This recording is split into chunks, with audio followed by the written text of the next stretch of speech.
Did FIFA just rob Norway of a historic World Cup semi-final? Because what just went down in the quarterfinal between England and Norway has the entire football world in an absolute meltdown. We are looking at a clear violation of football law that happened in plain sight, completely changing the outcome of the match. The sequence begins deep into first-half stoppage time at Miami Stadium.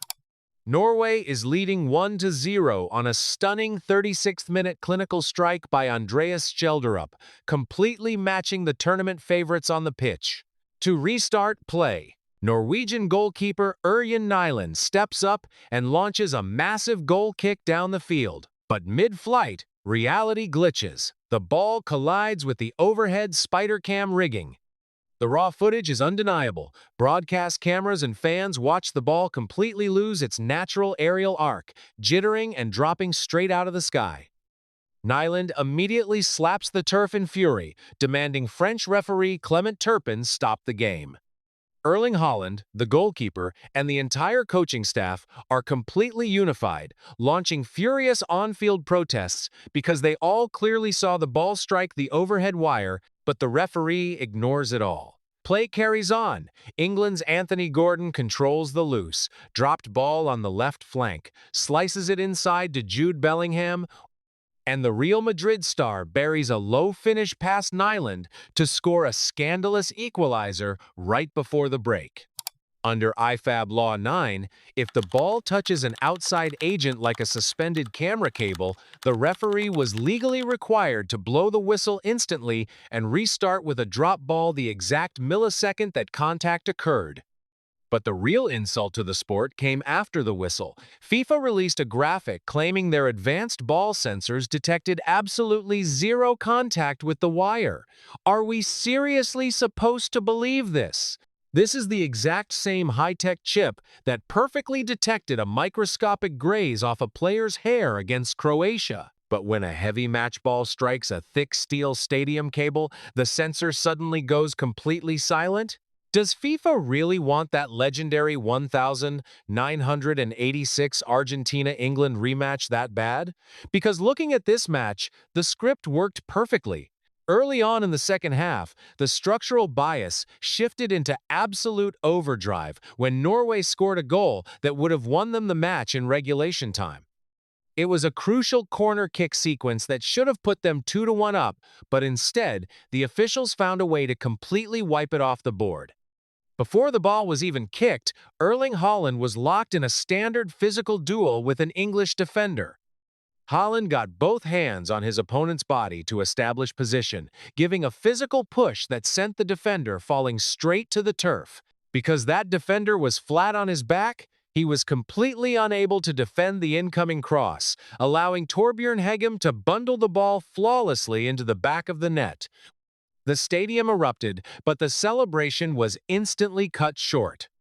The referee instantly blew his whistle, weaponizing IFAB Law 12. Under this rule, a foul is given if a challenge or push is deemed careless, reckless, or uses excessive force. The establishment narrative wants you to believe that Haaland simply abused his massive size and threw the defender down with brutal, illegal force. But when you look at the raw footage, the truth is highly embarrassing for international football. Football is an intense contact sport, yet the English defender planned a total flop right from the kickoff. Replays show he actually had both of his hands clamped onto Haaland first, shoving with massive force. But the split-second Haaland physicalized back. The defender didn't just lose his balance, he objectively played along with the contact, planting his feet straight down and deliberately throwing his entire body backward instead of trying to stay up. He intentionally exaggerated the momentum of a very slight push just to guarantee a whistle from the official. It was an absolute theatrical performance, a total dive that deserved an Oscar, not the referee's protection. Even former Denmark goalkeeper Kasper Schmeichel was completely mystified by the call, stating flatly, "If I got pushed over like that, I'd be embarrassed." What makes this sequence truly unhinged is the bizarre technical loophole the officials used to rob Norway of their momentum. Because this physical exchange occurred right as the set piece was unfolding, the push technically took place a split second before the corner kick was legally in play. Under a newly implemented IFAB law, if a foul occurs before the ball is kicked, the defending team isn't awarded a free kick. Instead, the attacking team is forced to retake the corner. Think about how fundamentally broken this logic is. The system completely validated the fact that a live play foul didn't occur by refusing to give England a free kick, yet they still stripped Norway of a monumental, match-winning goal just to force them to retake the corner from scratch. The asymmetrical micro-policing becomes completely undeniable when you look at how the rest of the afternoon was managed. If the officials are going to police the penalty box with this level of extreme strictness, then the rules must apply equally on both ends of the pitch. Yet, later in the 76th minute, Norway was executing another corner when Sander Berge was blatantly and violently shoved directly in the back inside the penalty area, causing him to miss his shot on goal completely. The referee didn't blink. The VAR room stayed dead silent. A blatant push on a Norwegian attacker goes completely unchecked, but a routine physical battle involving Haaland is micro-policed to save a mainstream heavyweight from elimination. As fans across the global football community immediately pointed out, first Egypt, now Norway on the receiving end, FIFA serves only the elites. But as brutal as the officiating standard was, Norway will also be deeply haunted by their own devastating on-field execution. Even with a structurally tilted pitch, the Nordics had a golden opportunity to put the match completely out of England's reach.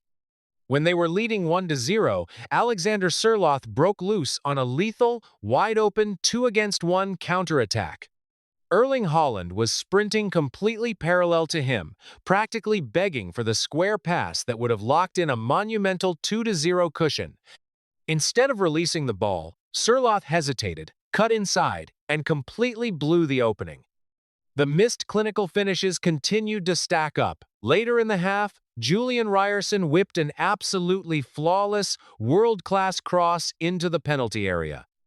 It found Haaland for his absolute best aerial opportunity of the match, but the superstar headed it directly into the arms of Jordan Pickford. Head coach Ståle Solbakken threw on Antonio Nusa to inject some late excitement, and Oscar Bob fought valiantly to create a late opening.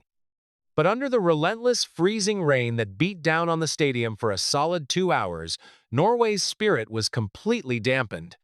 They had the tournament favorites on the ropes, but a mixture of tactical hesitation and institutional decisions pushed the match into extra time, where England eventually escaped with a traumatic 2-1 victory. The raw human cost of this asymmetric framework was laid bare immediately after the final whistle blew. On the live post-match broadcast, pundits and reporters couldn't even hide their disgust at how the tournament organizers handled the situation.